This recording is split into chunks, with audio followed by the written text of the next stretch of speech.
Yo quiero Taco Bell. On today's show, we are interviewing the former CEO of Yum Brands. You know, Taco Bell, KFC, Pizza Hut. He was the CEO of that organization. However, my interest in David Novak started many, many years ago. You see, back in the day, I was reading this incredible book about how to become a more effective manager and leader. The book was titled The Education of an Accidental CEO. And the book was written by the CEO of Yum Brands at the time, David Novak. David Novak, N-O-V-A-K. And the book was just a real page-turner. You know, I'm a guy who believes that the more you learn, the more you earn. And so I was just flying through this book where David shares how he was able to double the size of the restaurants to 41,000 worldwide restaurants. And he was able to grow the company's market capitalization from $4 billion to $32 billion. And so you can imagine my excitement and nervousness when David Novak agreed to be on today's show. And so I didn't want to waste this opportunity. And so I asked David about everything I've ever wanted to ask him, including how did he go from living in a trailer park to becoming the CEO of one of America's largest companies? You know, people always say, well, how could you live in a trailer and travel around like that? Well, I thought everybody did it. You know, what's really funny is that even now, no matter how big the house is, when I get together with my two sisters and my mom and dad, who I'm blessed that they're still alive at 90 years old, you know, we all sit on the same sofa clumped up against each other, just like we did in the trailer. I asked David directly, what are the keys to getting promoted? Early on in my career, I really tried to outwork everybody, and I would get in at 5 o'clock and leave whenever I felt like I could leave. I asked David about what kind of behaviors will absolutely kill your path to promotion and will make you an ineffective leader even if you have the job title. Every time you get to work late, you're telling people you don't respect their time. You don't respect them. And you know what? You just can't do that. People are not going to be motivated by you. They're not going to be follow you unless they can know that you respect them. And their time's valuable. I asked David, as a manager, how do you correct people who are chronically late? If you let that person keep being late and they work for you, you're doing them a disservice and you're doing the team a disservice. I asked David, when running a billion-dollar company, how do you keep the team motivated? And then what I would do is I'd recognize people every time I'd see them doing that. Right? So that really puts fuel on the fire and keeps people motivated because people like to be appreciated for what they do. I asked David about the mindset needed to achieve super success. Be patient, but don't lose your urgency. I also asked David about what kind of character attributes are you looking for in new hires? I love people who just can't wait to make things happen. That have a high sense of urgency. I mean, that's the kind of people I want to be around. Right. Okay? Right. And now, without any further ado, I present to you my interview with one of the most successful CEOs in American business history, David Novak. This is recorded, then I go back and basically edit out my voice so the show sounds good. Okay. All right, here we go. Right. It's confusing. All right, 3, 2, 1, and... Get ready to enter the Thrivetime Show. We started from the bottom, now we here.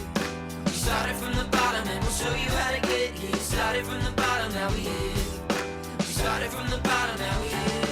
We started from the bottom, now we're on the top. Teaching you the systems to get what we got. Colton Dixon's on the hooks, I break down the books. Z's bringing some wisdom and the good looks. As the father of 5, that's why I'm alive. So if you see my wife and kids, please tell them hi. It's the CNC up on your radio. And now 3, 2, 1, here we go. We started from the bottom, now we here. We started from the bottom. Yes, yes, yes, and yes. Dr. Z. Yes. We have interviewed the head of Harvard. We have interviewed the top literary agent on the planet. We have interviewed Seth Godin. But I don't think I've ever been this nervous to interview somebody. This is the guy who was the CEO of Yum Brands between 1999 and January 1st of 2016. And he grew the business from $4 billion in market cap to $32 billion. David Novak, welcome onto the Thrivetime Show. How are you, sir? I'm doing great. There's no reason for you to be nervous whatsoever, my He's friend. got very sweaty palms right now. I Oh. can attest to it. Quit Yeah, wiping I'm them sure. on me, Clay. Quit wiping them on me. Your book was so good. It blew my mind, and I put it on my list. I want to interview this guy about the book, The Education of an Accidental CEO, because there's so much of your story that I want to unpack for the listeners. You've had so much success, but could you share about your childhood and kind of growing up in a home where your dad was marking latitudes and longitudes on the nation's maps, or for the nation's map makers? Well, my dad was a government surveyor, and he was from a very small town, Haddam, Kansas, and my mother was from an even smaller town, Meadville, Missouri. But anyway, he had a high school education, and the job he got out of school was to be a surveyor. So, we were in a surveying party of about 15 families, and we would move every 3 months. My dad would survey the surrounding area, and then the team would go to the next small town. I'm the only guy you know that's lived in Dodge City, Kansas twice. Wow. But anyway, my mother would check me into schools and say, David, you better make a friend because we're leaving. And, it was, I think, an idyllic childhood because, I had such a unbelievable opportunity to be loved by great parents. And when I played Little League Baseball, the 15 surveying families, they'd come out and watch me play. Wow. And it was just it was unbelievable. And people always say, well, how could you live in a trailer and travel around like that? Well, I thought everybody did it. And what's really funny is that even now, no matter how big the house is, when I get together with my two sisters and my mom and dad, who I'm blessed that they're still alive at 90 years old, we all sit on the same sofa clumped up against each other, just like we did in the trailer. For awesome. nostalgic reasons, have you gone out and purchased a double wide and put it on your front lawn? No, not yet. No, that may be something I'll think about. It's It'd home be decor. like Yeah. what is that? The Christmas Vacation or whatever. Oh, yeah. Yes. Yeah. Don't you fall in love with that, Clark. It's going to be gone in a month. Now you have had massive traction with your career, but could you share people your path to becoming the CEO of a massive company? I mean, how did you start? And just kind of give us an overview of your path, because I think a lot of people think, if they're not careful, that you must have had the golden resume and had the perfect Ivy League background, and the next thing you know, you're just appointed as the CEO. Share your path to the top. Well, I got a journalism degree at the University of Missouri, and I was fortunate enough there to really learn very early that I loved advertising and marketing. So I wanted to start out in an advertising agency, but back then, this was 1974, nobody was hiring. It was a very difficult time. And in the advertising business, they want you to have experience, and I had none. But I did get a job as an advertising copywriter at this little advertising agency in Washington, D.C. called R. Joseph Harrell and Farr. And it got me started on my path. And actually, it was one of the best things that ever happened to me, because I had to write. There's nothing more sobering than looking at a blank sheet of paper and you got to come up with the idea, then you have to go sell it. Right. And so I got a great appreciation for getting in the mind of the consumer, and also I really learned the mindset of advertising agency people, and that really helped me throughout my career. But anyway, I wanted to be in account work, so I decided I wanted to be an account executive, so I sent out resumes, top 25 advertising agencies. The first one to write me back was Ketchum, McLeod and Grove in Pittsburgh, and I went there to work on the Rockwell Power Tool account, and then I decided I had to go to New York. If you're going to be in the advertising agency business, you better go to New York. Well, I went to New York. I got some job offers, but I felt like a duck out of water. It just wasn't, I grew up in small town America. Yeah. It just didn't feel right to me. I didn't have an MBA, and I thought that people might hold that against me. And out of the blue, I get this call from Tracy Locke Advertising in Dallas, and to go be the account executive on Tostitos. So I went down there, hit it off with everybody. They offered me the job, and I worked my way up very quickly to be the management supervisor on the Frito-Lay account. We had Doritos and Lay's and Sun Chips, and I was the head agency guy at about 28, 29 years old. And I thought I was going to become the president of the advertising agency, but then the president of Frito-Lay and the head of marketing of Frito-Lay asked me if I'd like to go run marketing at Pizza Hut. So I interviewed for that job, and now I'm running Pizza Hut marketing. I was the first person they ever hired Wow. out of the advertising agency Wow. to run a marketing function. And we, doubled the profits in 4 years. And then I got promoted to be president of or executive VP of Pepsi-Cola Company, marketing and sales. Did that for a couple of years, and I needed to get operating experience, so I begged for an operating job, which I got, and became the COO of Pepsi-Cola Company. And then I reached my goal. I wanted to be a division president of PepsiCo, and they offered me the job of KFC. Then I ran KFC and Pizza Hut. Was fortunate enough to turn down the the Frito-Lay job, and when they were thinking about spinning off the restaurant, so I was in the right place at the right time to end up running Yum Brands. So all these things, I never could have dreamt it. I just did each job, did it as well as I could each time. Looked around and said, who has the job above mine, and I'm going to figure out what kind of skills I need to get the opportunity to have that job, and that's what I did. Wow. So that's why I think it was somewhat accidental. I never ever thought I would end up running a Fortune 500 company and the largest restaurant company in the world, but it turned out to be just a unbelievable American dream experience. Sorry for the long story. No, It's great. We like it if you make a short stories long on this long form podcast. So thank you so much. Seriously. Now, as far as your work ethic, I know you and I share the same faith, and there's a Bible verse that talks about working as unto the Lord. We are supposed to not. It's Colossians 3:23-24. Whatever you do, work at it with all your heart, as working for the Lord, not for human masters, since you know that you will receive an inheritance from the Lord as a reward. It is the Lord Jesus Christ you are serving. When you're working in corporate America at a secular company, you're not working at Hobby Lobby or Chick-fil-A or whatever. Talk to me about how you scheduled your day, and I mean, what time were you getting to work? What was your work ethic like? I mean, were you getting there at 5 in the morning, 6 in the morning, 7 in the morning? Just walk us through your work ethic. It varied. Early on in my career, I really tried to outwork everybody, and I would get in at 5 o'clock and leave whenever I felt like I could leave. When I was running Yum Brands, I went through a process of where I probably got in very early, and then I came in a little bit later. I learned that it was very important for me to get ready to go to work. So I always tried to start the night before.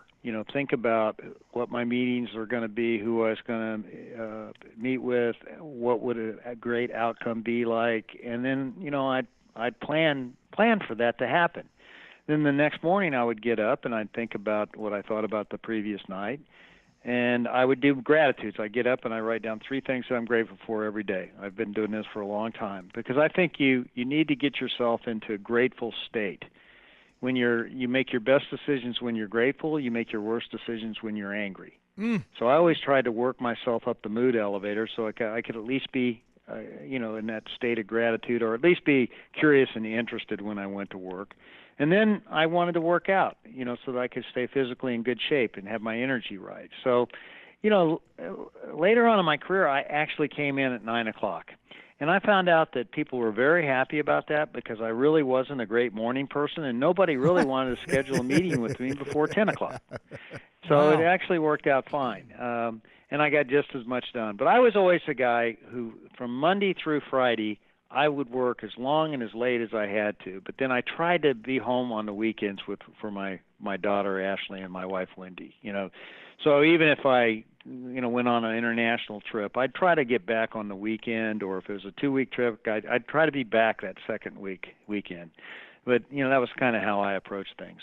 Yeah, on page 45 of your book, you talk about the importance of acting like a leader.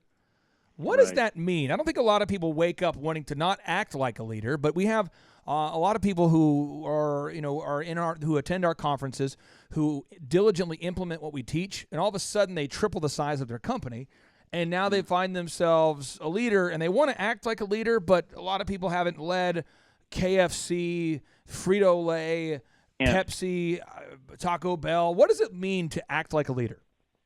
Well, I had a phrase that I used, which was "Be the leader, act like the leader." And the idea was that everybody counts. No matter where you're at in the organization, you can take the lead. You can be proactive. You don't have to wait until somebody tells you what to do. Okay, so so be a leader. Be proactive, and then act like a leader. Do it.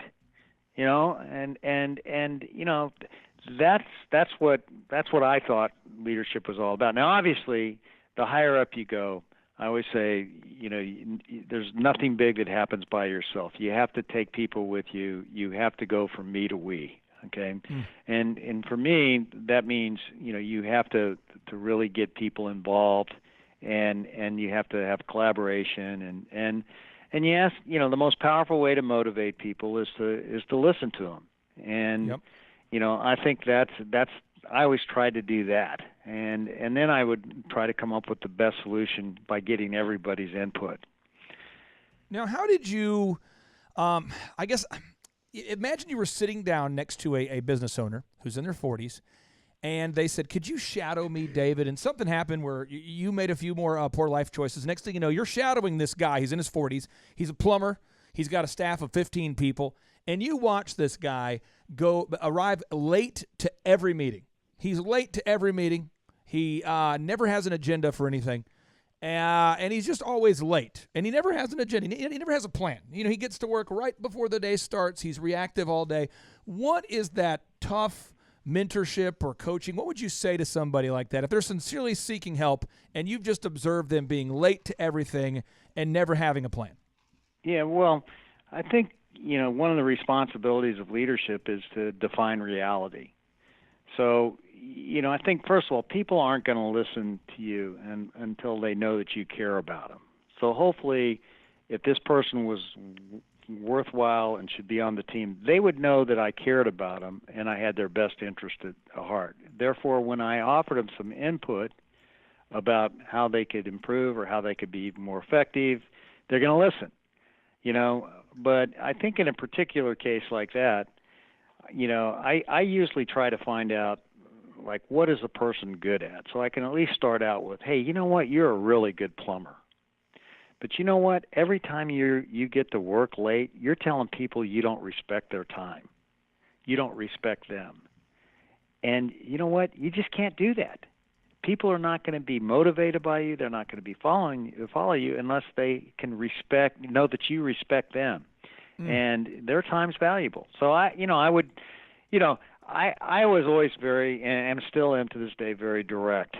But I try to put things in balance. I think you're always better off when you give people feedback to start out with what you appreciate about what they do, and then say, here's how you can be more effective.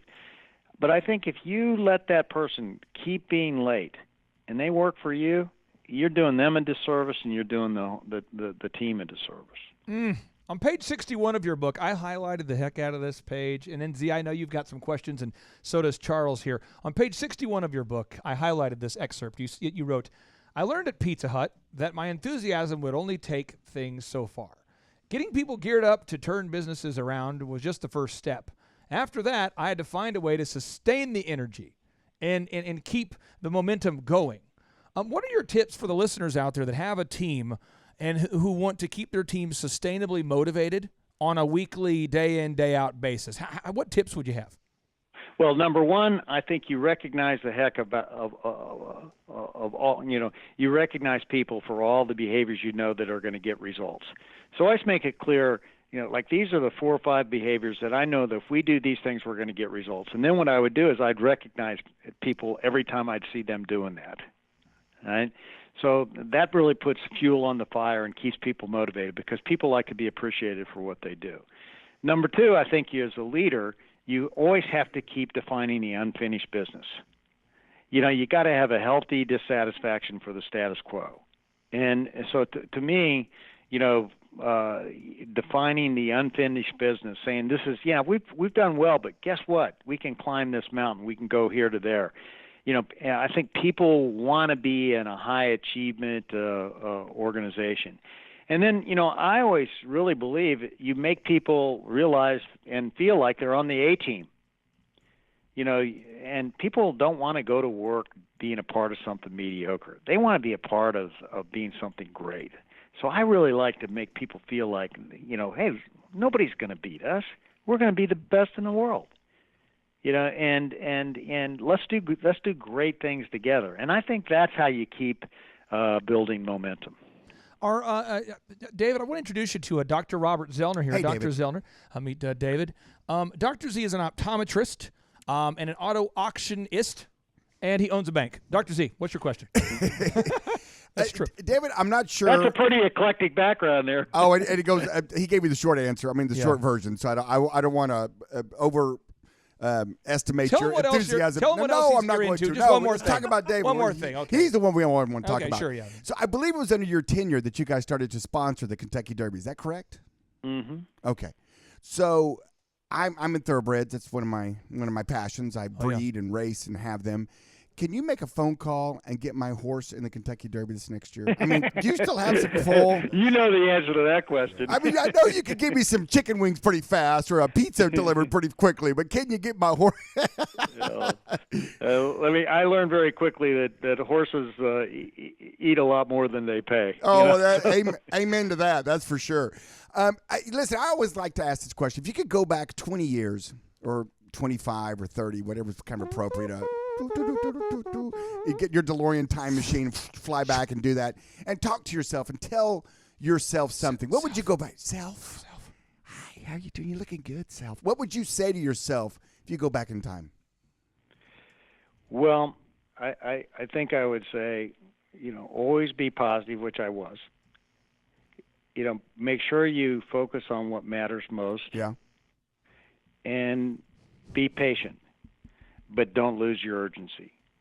Ooh, interesting. Be patient, but don't lose your urgency. Yeah, that's like on a T-shirt. You can't get ahead of yourself, but right. I do think you I don't like people to be. I love people who just can't wait to make things happen. Oh yeah. That have a high sense of urgency. I mean, Yes. that's the kind of people I want to be around. Right. Okay. Right. But when you're coming up, things just don't happen fast enough for you. Yeah. And you wonder if you're going to get there. Sure. But boy, if you stay positive, you work on the things that really matter most, and you stay patient, the results will come. Okay. Yeah. But, like those are a few things, but I'm not so sure I didn't know those things. Yeah, well, it's fun because just like Clay highlighted your book to an obsessive amount, I want to highlight something you said earlier for our listeners out there, and that is you looked at the position ahead of you at that time in your life. So powerful. And you figured out the skill sets or the skills that you needed to conquer in order to have that job. I thought that was very powerful. I mean, that was like, wow, that alone. I mean, that's like, drop the mic, boom, done. That was a great deal. And how did you learn that, or where did you get that from, or how did you figure that out? I've always been extremely competitive. There you go. I was ambitious. I wanted to be successful. And I got in the area that I loved, which was advertising and marketing. Yeah. And so I just, I did my job as well as I could do it, and then I looked at who had the job ahead of me, and then I said, do they have something that I don't have? Right. And the answer I convinced myself of was no. Yeah. I can do what they do. Now, there may be some things I need to learn to do what they do, but I can get that done. Right, And then, right. So I would focus on getting that done, and as soon as I did, I got that job. And then I'd have another job. Sure. The next job, it's going to be the head of market. The next job be operations. The next job is president. The next job CEO. But I just kept looking up and saying, what do they have that I don't have, and then try to get it. I love that. But you have to do your job, the job that you have, before people are going to think about you for the next job. Amen to that. There you go. I love that. Speaking of a sense of urgency, can we talk about Howard Davis? Yeah. I want to talk about Howard Davis from your book. Can you tell listeners who Howard Davis was and what he taught you? Because that story is fascinating. Yeah. Well, Howard Davis was the top guy at Tracy Locke Advertising, and he ran the Frito-Lay account. And I worked for him. He hired me. Okay, I'll never forget it. He picked me up in Dallas, and he had his Corvette, and he was about 6'4", and he wore these glasses, and he was intimidating as can be. Okay, but this guy was a make it happen now, do what it takes for the client type of guy, okay? And he had an incredible sense of urgency, and he was tough as nails. And I was a guy who was a really good interpersonal person. I could work well with teams. I could get things. But I needed to get a harder edge. And he taught me that. He taught me how to get a harder edge. He taught me how to get, even a higher sense of urgency, and he taught me to be tough-minded. And these were things that I don't think, particularly the toughness was something that I really learned from him. The sense of urgency I had, but he was at a whole different level. And I have to tell you, having a sense of urgency in business, and I've met a lot of great leaders, they all have a great sense of urgency. I mean, they're all pushing. They want things to happen now. They don't want it to happen tomorrow. And he taught me that. And I write him a note every now and then telling him what he taught me. Now, we have Charles Kolaw on the show today there, David. He owns a fitness gym. Imagine like a Planet Fitness meets Chick-fil-A, okay? It's like a Christian-owned large big box gym. It's called KolawFitness.com. They have 3 locations, and they're in the process of opening 2 more at the moment. Charles Kolaw, what question do you have there for Mr. David Novak? Well, first of all, it's just thank you for having the opportunity to speak with such a fine CEO that has high character and high values. I love that. One thing I was wanting to connect with you on is we're currently, of course, we're in 3 different states. We've got about 87 to 93 employees, and I'm trying to continue to keep a good, as a Christian company, we really follow the core values of Christian values, and I like to keep my teams really connected. And what I'm seeing is that you lose some things as you scale, and some of that. A lot of my staff really like that interpersonal relationship. It sounds like you're a really caring guy, and you've learned how to have edge. And I guess the question is we do like a weekly meeting with our corporate team, and then we do a call-in with all of our locations to kind of connect them. And I've seen that as we grow, I feel like they're less engaged at each location. Is there anything that you would say like we should be doing differently than a once-a-week phone call for a weekly meeting with like each area location, or what kind of strategies would you try to use for keeping our teams more connected and more, in tune with the brand and mission and vision? Well, first of all, I think, I commend you for having these meetings and communications meetings, because I really believe, Sam Walton said it, and I couldn't agree more. The more you know, the more you care. So people want to know everything they can possibly know about the company. I think the most important thing you can do when you're building a business is make sure you establish what your culture values are. What are those things that are most important to you, and what's going to drive success and results in your company. So, I think the culture is the unifying bond that allows you to get bigger and still stay small.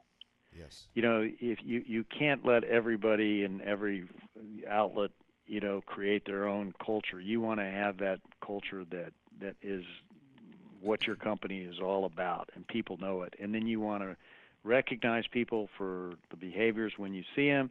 You want to have your HR systems built around these behaviors.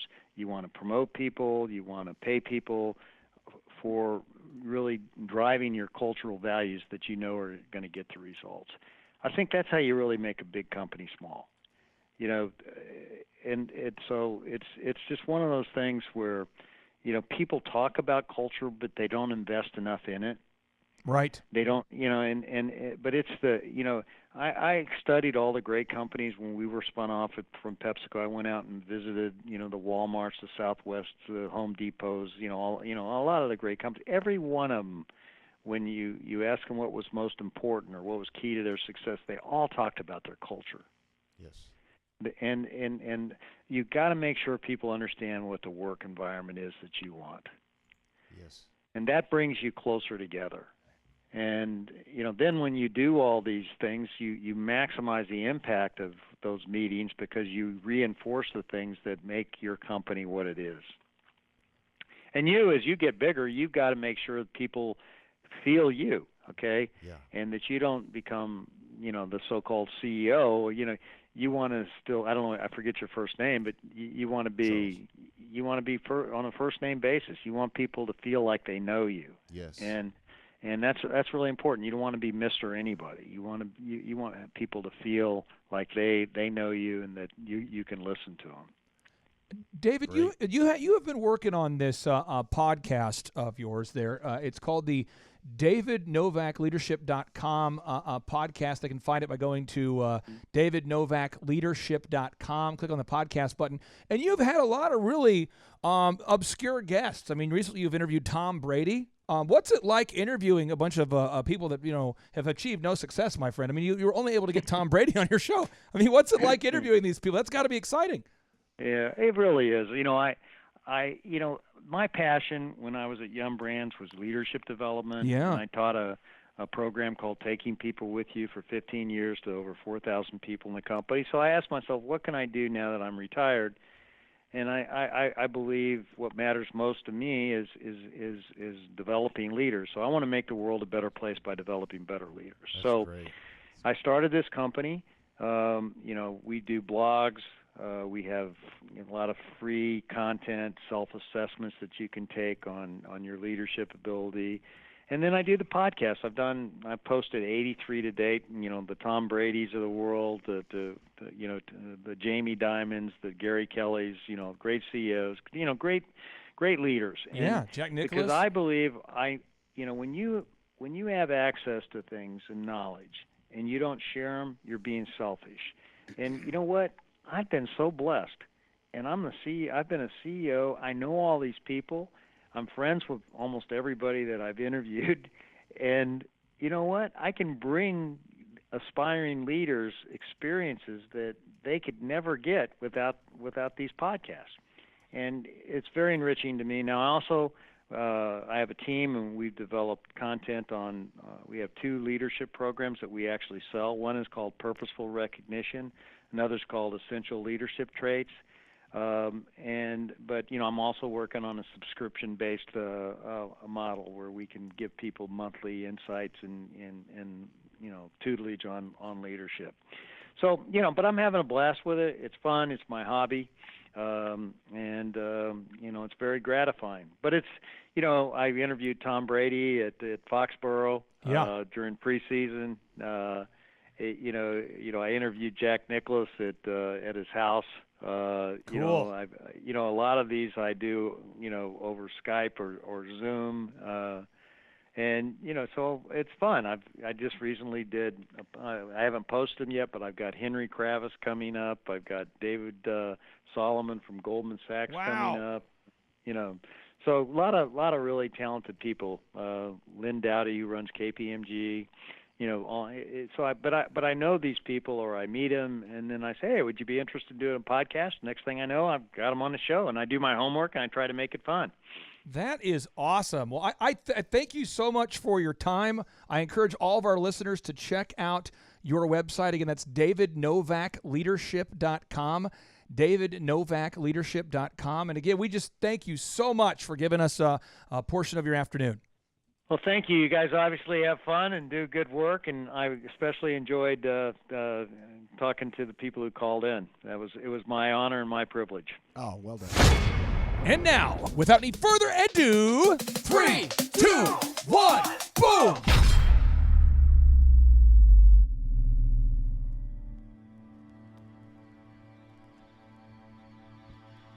There have always been people who don't believe. They don't believe in hard work. They don't believe in responsibility. Ultimately, they don't believe in themselves. They believe in shortcuts, in luck. They believe that outside circumstances control who succeeds and who doesn't. It's just the luck of the draw. But you are not one of these people. You believe that no matter what your circumstances tell you, success is still possible. And you accept this responsibility because you want to achieve something great. You're hungry for it. You chase it from the moment your eyes open in the early morning. You chase it into all hours of the night when others have given up, when others have said that it couldn't be done. You've kept pushing because you believe that success is not a game of chance. Success is a choice that you make every single day. That's what you believe. Discover the world's most affordable and effective business school today at thrivetimeshow.com.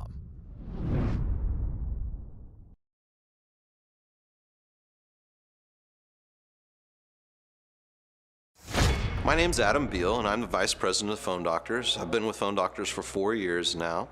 We've been doing work with Clay for the past year. As long as you embrace the system, because you will see the results. What's great is when I'm in my stores now and I hear people come into my store and they say, "Hey, are you Jose?" And my manager says, "Yes, I am." They say, "Well, we're here because of the Google review that we saw on your Google page." And when I hear that, I know what we're being taught and what we're executing is working. They take great care of our AdWords, and we have them writing AdWords and different types of content, writing more content and articles for our web page, which is driving more and more traffic through our web page, which in turn is also leading more customers into our stores. Clay's team has also helped us look at different ways to challenge our stores through simple things such as adding on additional upsell items that have no cost of goods related to it, so it's a pure profit transaction. We just recently implemented an urgent repair that many customers have asked for in the past, but we just didn't stop and take time to think about it. Clay has challenged us to come up with an idea. He'd been thinking about our business. We've implemented it, and now all of a sudden we're seeing more and more people utilize this urgent repair that gets their repair done in 30 minutes or less, and if we don't meet that time, then they don't pay anything else. But we're seeing revenues generate through small little key items such as that. The greatest focus we've had is in upselling and trying to figure out different ways to take the customers that we have and increase the profitability through them. Even though we see transactions being increased, the ability to take something as simple as a protection plan that we've implemented, implementing the urgent repair, and continuing to look for new ways to generate revenue off the customers that you currently have while letting them, the Thrive team, drive more customers into your stores. So not only are you getting more customers coming into your store, but he's giving you key ways to actually improve the quality of sale once those customers come in. So we just got back from CES about 2 weeks ago, and we were able to find out from about 15 other independent mobile device companies that they all saw downtrends last year, and we were very excited to see how well we did last year because we saw our profits and transactions all go up last year. All right, through Clay's team here at Thrive 15, they have taken aggressive a step at really helping us improve our search engine optimization through content and writing articles, as well as through challenging us in the process of improving our Google reviews. We've seen all of our stores in both markets, the Arkansas and Oklahoma market, all go to the top of the Google listings anytime you search any type of mobile device repair, cell phone repair. We're at the top every single city, which is great because we've seen that that's where customers are going to. When they're going to find somebody that they want to trust, they're going through Google to see what your rating is, to see how many reviews you have, and it is so important to make sure that you get that first mark of 50 reviews, then you got to challenge yourself to get to that 100. We have every single location of ours has over 100 reviews, except for 2 new ones that we've opened, and we continue to see them go even further and further. So the goal is to take our competition and make them not want to play in that game, and we've done that. His team in Thrive is not only just a marketing company, they're coaches as well, which is great. So many times through my 25-year career in retail, I've encountered people like Clay and his team and just never have really got the buy-in. But with Clay and his team, they're genuine. They break it down, they make it simple. They've got a proven track record, and you walk in and you see the businesses that they've developed, and it makes it so much easier to really just buy into the program. The weekly meetings are very structured. You start on time and you finish on time, and you're expected to come prepared with the topics that you were giving last week. If you show up and you're not prepared, the meeting could end very quickly because you're not doing what you've committed to. And that's the great thing about it, is he keeps you on course, he keeps you focused, and you see the results if you do what you're asked to do. I never thought I would need a business coach, life coach, but it's great now to every week when I'm talking to people to say, I'm going to see my business coach this morning. And they look at me and all of a sudden there's questions being asked. And we've even recommended people and had them come and join the Thrive team, which has been pretty exciting for me as well. So, because I believe in it, and I would never recommend them to a good friend unless I knew it could help.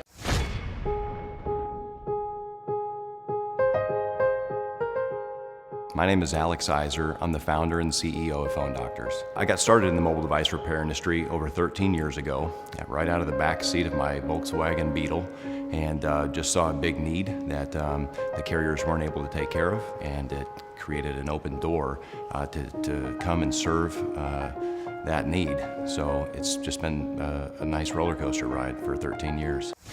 Clay Clark is here somewhere. Where's my buddy Clay?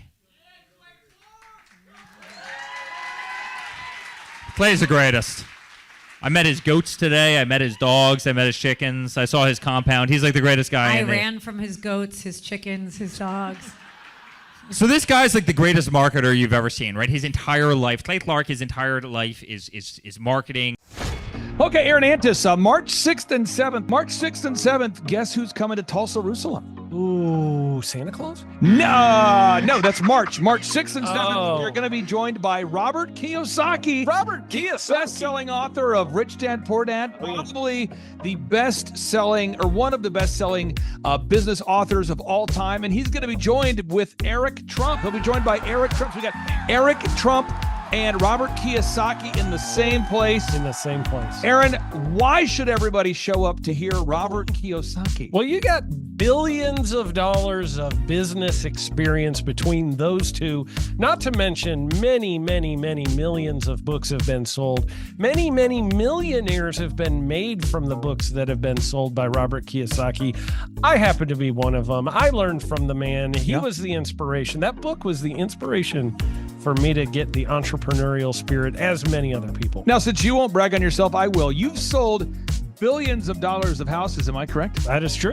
And the book that kickstarted it all for you, Rich Dad, Poor Dad. Rich Dad, Poor Dad, the author, the best-selling author of Rich Dad, Poor Dad, Robert Kiyosaki, the guy that kickstarted your career. Yeah. He's going to be here. He's going to be here. I'm pumped. And now Eric Trump, people don't know this, but the Trump organization has thousands of employees. There's not 50 employees. The Trump organization, again, most people don't know this, but the Trump organization has thousands of employees. And while Donald J. Trump was the 45th president of these United States and soon to be the 47th president of these United States, he needed someone to run the companies for him. And so the man that runs the Trump organization for Donald J. Trump, as he was the 45th president of the United States and now the 47th president of the United States, is Eric Trump. And so Eric Trump is here to talk about time management, promoting from within, marketing, branding, quality control, sales systems, workflow design, workflow mapping, how to build. I mean, everything that you see, the Trump hotels, the Trump golf courses,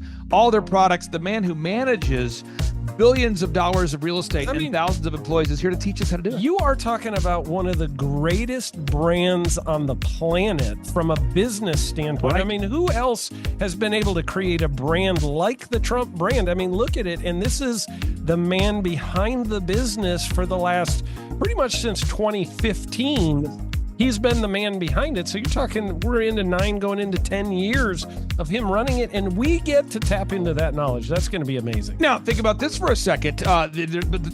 Would you buy a ticket just to see Robert Kiyosaki and Eric Trump? Of course you would. Of course you would. But we're also going to be joined by Sean Baker. This is the best-selling author, the guy who invented the carnivore diet. Oh, yeah. Dr. Sean Baker. He's been on Joe Rogan multiple times. He's going to be joining us.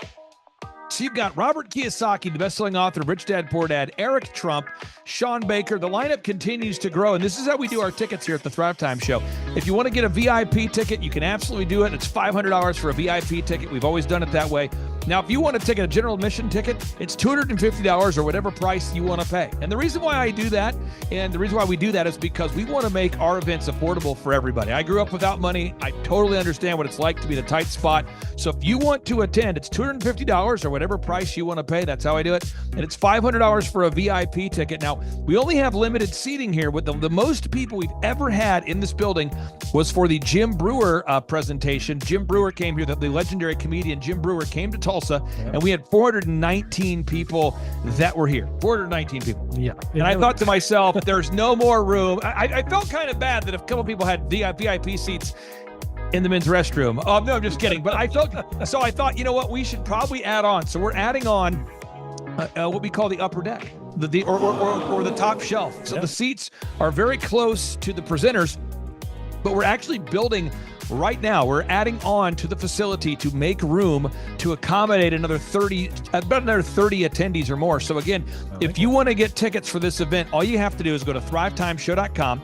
Go to thrivetimeshow.com. When you go to thrivetimeshow.com, you'll go there, you'll request a ticket, boom. Or if you want to text me, if you want a little bit faster service, you say, I want you to call me right now. Just text my number. It's my cell phone number, my personal cell phone number. We'll keep that private between you, me, everybody. We'll keep that private. And anybody, don't share that with anybody except for everybody. That's my private cell phone number. It's 918-851-0102. 918-851-0102. I know we have a lot of Spanish-speaking people that attend these conferences, and to be bilingually sensitive, my cell phone number is 918-851-0102. That is not actually bilingual. That's just saying Juan for a one. It's not the same thing. I think you're attacking me. Now, let's talk about this. Now, what kind of stuff will you learn at the Thrivetime Show workshop? So, Aaron, you've been to many of these over the past 7-8 years. So let's talk about it. I'll tee up the thing, and then you tell me what you're going to learn here, okay? Okay. Yeah. You're going to learn marketing and branding. What are we going to learn about marketing and branding? Oh, yeah. We're going to dive into, so many people say, I got to get my brand known out there, like the Trump brand, right? You want to get that brand out there. It's like, how do I actually make people know what my business is and make it a household name? You're going to learn some intricacies of how you can do that. You're going to learn sales. So many people struggle to sell something. This just in, your business will go to hell if you can't sell. So we're going to teach you sales. We're going to teach you search engine optimization, how to come up top in the search engine results. We're going to teach you how to manage people. Aaron, you have managed, no exaggeration, hundreds of people throughout your career and thousands of contractors. And most people struggle with managing people. Why does everybody have to learn how to manage people? Well, because first of all, you either have great people or you have people who suck. And so it can be a challenge. Learning how to work with a large group of people and get everybody pulling in the same direction can be a challenge. But if you have the right systems, you have the right processes, and you're really good at selecting great ones, and we have a process we teach about how to find great people. When you start with the people who have a great attitude, they're teachable, they're driven, all of those things, then, you can get those people all pulling in the same direction. So we're going to teach you branding, marketing, sales, search engine optimization. We're going to teach you accounting. We're going to teach you personal finance, how to manage your finance. We're going to teach you time management. How do you manage your time? How do you get more done during a typical day? How do you build an organization if you're not organized? How do you do organization? How do you build an org chart? Everything that you need to know to start and grow a business will be taught during this 2-day interactive business workshop. Now, let me tell you how the format is set up here. And again, folks, this is a 2-day interactive 15. Think about this, folks. It's 2 days. Each day it starts at 7 a.m. and it goes until 5 p.m. So from 7 a.m.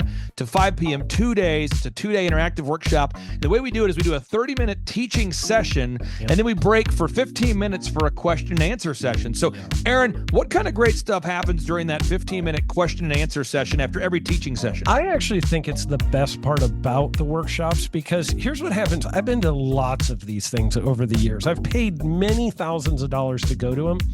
And you go in there and they talk in vague generalities, and they're constantly upselling you for something, trying to get you to buy this thing or that thing or this program or this membership.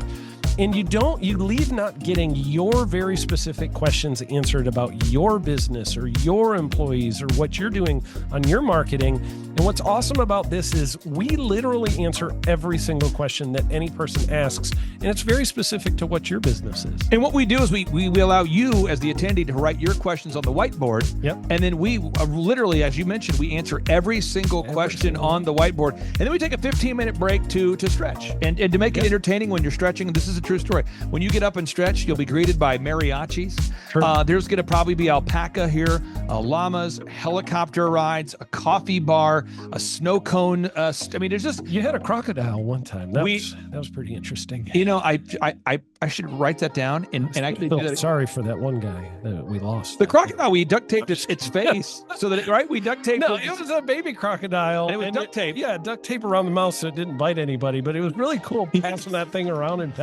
I should do that. We have a small petting zoo that will be assembled. It's going to be great. And then you're in the company of hundreds of entrepreneurs. So there's not a lot of people in America today. In fact, there's less than 10 million people today, according to U.S. Debt Clock, that identify as being self-employed. So if you have a country with 350 million people, that means you have less than 3% of our population that's even self-employed. Yeah. So you only have 3 out of every 100 people in America that are self-employed to begin with. And when Inc. magazine reports that 96% of businesses fail by default, you have a 1 out of 1,000 chance of succeeding in the game of business. It's tough. But yet the average client that you and I work with, we can typically double this. And this is no hyperbole, no exaggeration. And I have thousands of testimonials to back this up. We have thousands of testimonials to back it up. But when you work with a home builder, when I work with a business owner, we can typically double the size of the company within 24 months. Yeah. Double. And you say double? Yeah, there's businesses that we have tripled. There's businesses we've grown 8x. There's so many examples you can see at thrivetimeshow.com. But again, this is the most interactive, best business workshop on the planet. This is objectively the highest rated and most reviewed business workshop on the planet. And then you add to that Robert Kiyosaki, the best-selling author of Rich Dad, Poor Dad. You add to that Eric Trump, the man that runs the Trump Organization.